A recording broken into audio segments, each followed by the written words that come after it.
अजिंठा बुद्ध विहार धाग YouTube channel.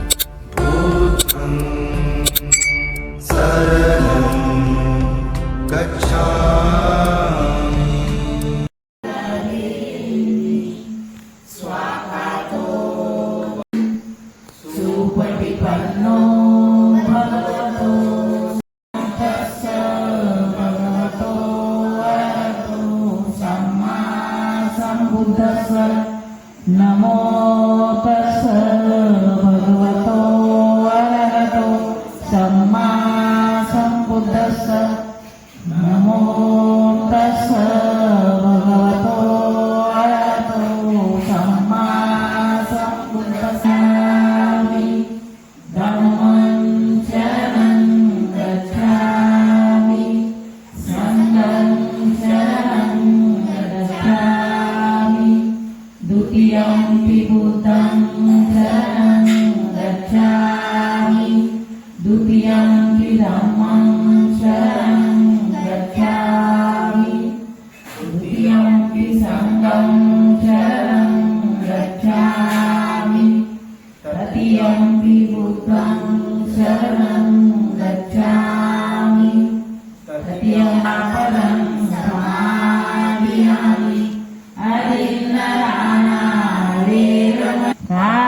सुमिचारा वेरमणि शिखापरं समाधियामि, शिखापरं समाधियामि।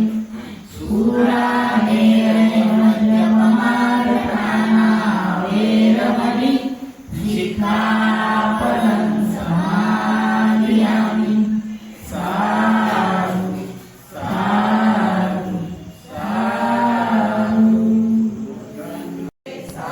समाजवादी, धर्मनिरपेक्ष, लोकशाही गणराज्य घडवण्याचा व त्याच्या सर्व नागरिकास सामाजिक, आर्थिक व राजनैतिक न्याय, विचार, अभिव्यक्ती, विश्वास, श्रद्धा व उपासना यांचे स्वातंत्र्य, दर्जाची व संधीची समानता निश्चितपणे प्राप्त करून देण्याचा आणि त्या सर्वांमध्ये व्यक्तीची प्रतिष्ठा व राष्ट्राची एकता आणि एकात्मता यांचे आश्वासन देणारी बंधुता प्रबोधित करण्याचा संकल्पपूर्वक निर्धार करून आमच्या संविधान सभेत आज दिनांक 26 नोव्हेंबर 1949 रोजी याद्वारे हे संविधान अंगीकृत आणि अधिनियमित करून स्वतः अर्पण करीत आहोत।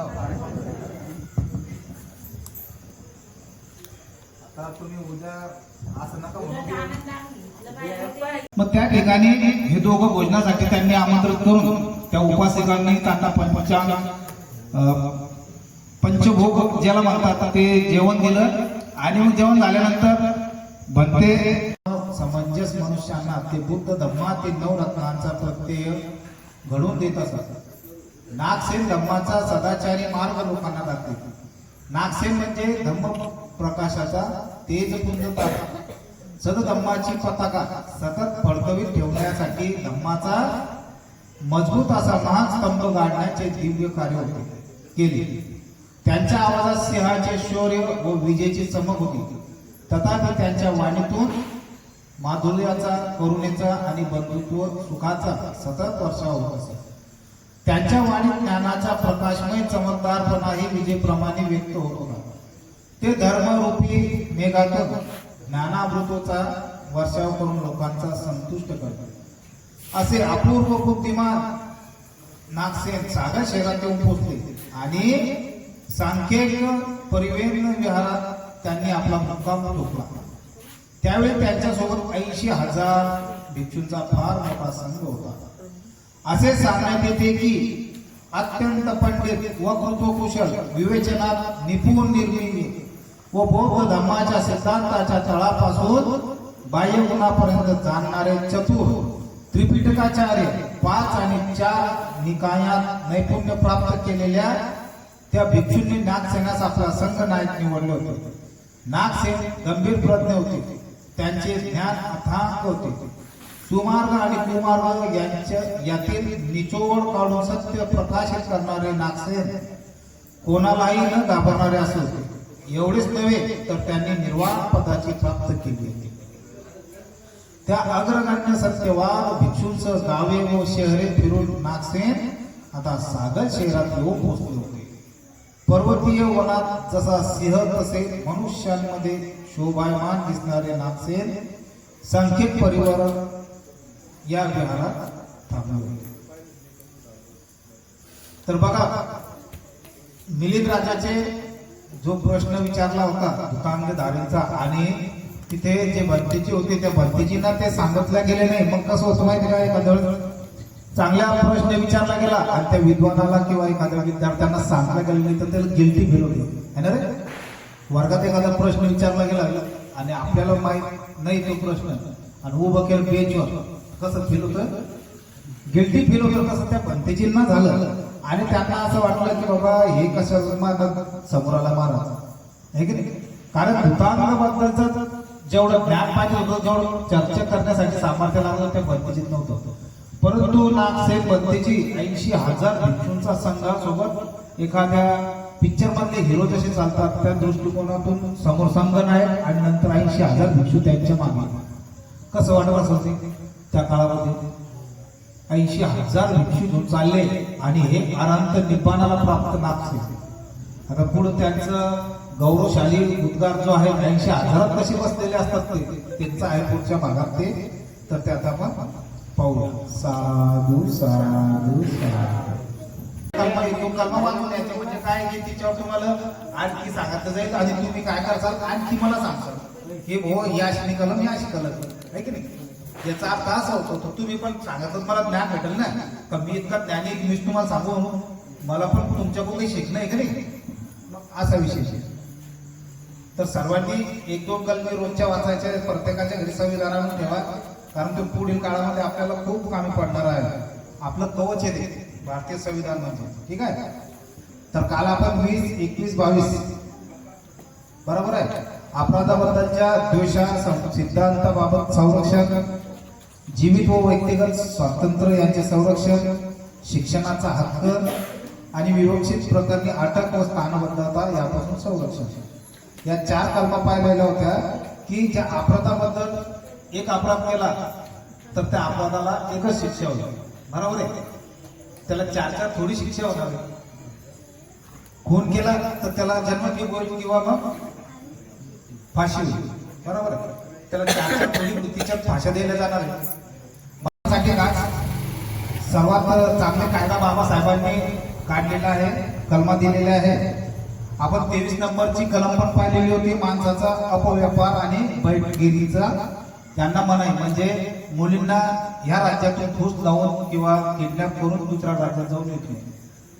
याच्यावर पण कठोर कारवाई आणि शिक्षा पात्र अपराध म्हणजे अजामीन पात्र शिक्षा होऊ शकते.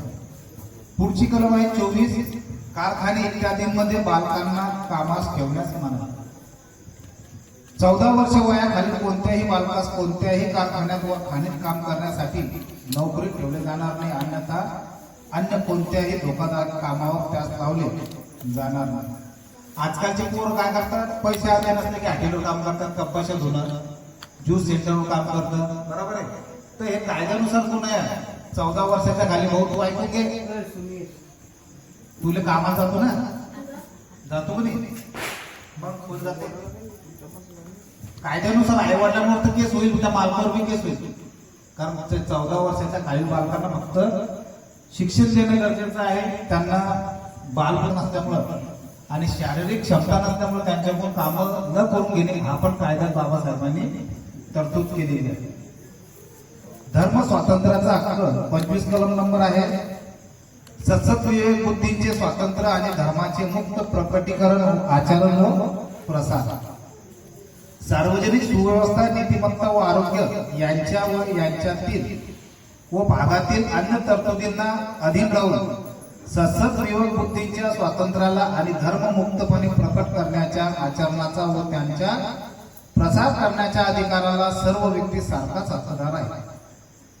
धर्मचरणाशी निगडीत असले अशा कोणत्याही धार्मिक, वित्तीय, राजनैतिक वा अन्य धार्मिकेतर कार्याचे विनियम करणाऱ्या किंवा त्यावर निर्बंध घालणाऱ्या सामाजिक कल्याण व सुधारणाबाबत अथवा सार्वजनिक स्वरूपाच्या हिंदू धार्मिक संस्था, हिंदूंचे सर्व वर्ग व पोटजात यांना खुल्या करण्याबाबत तरतूद करणाऱ्या कोणत्याही विद्यमान कायद्याच्या परिवर्तनात परिणाम होणार नाही किंवा असा कोणताही कायदा करण्यास राज्याला प्रतिबंध होणार नाही. ती कलम की जसं संसदीय विविध पद्धतीने स्वतंत्र धर्माचे मुक्त प्रकटीकरण करणे म्हणजे तुम्ही धर्माचा आता हे जे सरकार चालू आहे धर्माचं स्नान थोडं चालू आहे ना, हिंदू मुस्लिम करू सत्तेवर बसले ना जोगीत तेच चालू आहे. तर यांच्यावर कायदेशीर क्रमांक 25 नुसार कायदेशीर कारवाई केली जाऊ शकते की तुम्ही तुमचा दिंडोरा करू शकत नाही की आम्ही हिंदू हे मानले चाललो होते मंदिर बंदपासून. तर असा वैयक्तिकरित्या तुम्ही तुमच्या जातीपातीचा तुम्ही जाहीर प्रकटन करू शकत नाही, त्याच्यावर राज्य सरकारनं बंदी आणली पाहिजे. एवढी तरतूद बाबासाहेबांनी करून ठेवली आहे. 26वी आहे धार्मिक व्यवहाराची व्यवस्था पाहण्याचे स्वातंत्र्य. सार्वजनिक सुव्यवस्था, नीतिमत्ता व आरोग्य यास अधीन राहून प्रत्येक धार्मिक संप्रदायास अथवा त्यापैकी कोणत्याही गटास धार्मिक व धर्मदायी प्रयोजनाकरता संस्थांची स्थापना करून त्या स्वखर्चाने चालवण्याचा, धार्मिक बाबीमध्ये आपल्या व्यवहाराची व्यवस्था पाहण्याचा, जंगम व स्थावर मालमत्ता मालकीची असण्याचा व ती संपादन करण्याचा आणि कायद्यानुसार अशा मालमत्तेचे प्रशासन करण्याचा हक्क असतो. जसं आपलं महाबोधी महाविहाराचं प्रकरण चालू होतं की जसं आमचं विहार आमच्या स्वाधीन करा दुरायले ते कहाणी दुरायले. कारण जगामध्ये जर पृथ्वीचा जर पाहिला आपण तर सर्वात सेंटर बौद्ध आहे. गुगल मॅप पाहता मी पूर्ण तिच्यात जर सर्च केला की पृथ्वीचा मध्यभाग कोणचा आहे म्हणून सेंटर कोणचा आहे पृथ्वीचा मध्यभाग, तर त्याचा सर्वात महत्वाचा भाग आहे बौद्ध आहे. आणि बौद्ध गायाला जेवढं दान येतं तेवढं कोणत्या संस्थेला जगात दान येत नाही. एवढे धार्मिक लोक आहे, श्रीमंत लोक आहे, बौद्ध धर्मी आहेत, ते अटळ श्रद्धेनं आपल्या विहाराला दान देतात तिथल्या. परंतु ते काय उलट सरकार आपल्यापर्यंत पोहोचून राहिले आणि आपला पैसा हा वेगळ्या मार्गाने वळवून राहिले. अनेक जे आता हे जे राजकीय क्षेत्रात जे प्रगती झालेली आहे ती आपल्याच पैशात झालेली आहे. आपलाच पैसा अर्धो पैसा त्यांनी बोलवून त्या वेगवेगळ्या म्हणतो जे डोळ्यापुढे दिसतं आपल्याला, असं बनवाबनीचे उत्तर नाही, हा कथित कारण नाही. त्यामुळे सर्व भारतामध्ये काय संपूर्ण जगात युद्ध आहे. पुढची कलम आहे 27. एखाद्या विशिष्ट कमवून ठेवलेली आहे त्यांनी कमवलेली आहे. ठीक आहे, चला साधू साधू साधू. सज्जन होतु मे जय मंगलम नति मे शरणं गयं धम्मो मे शरणं वरं एतेन सज्जन होतु मे जय मंगलम नति मे शरणं गयं संगो. अजिंठा बुद्ध विहार धाग यूट्यूब चैनल.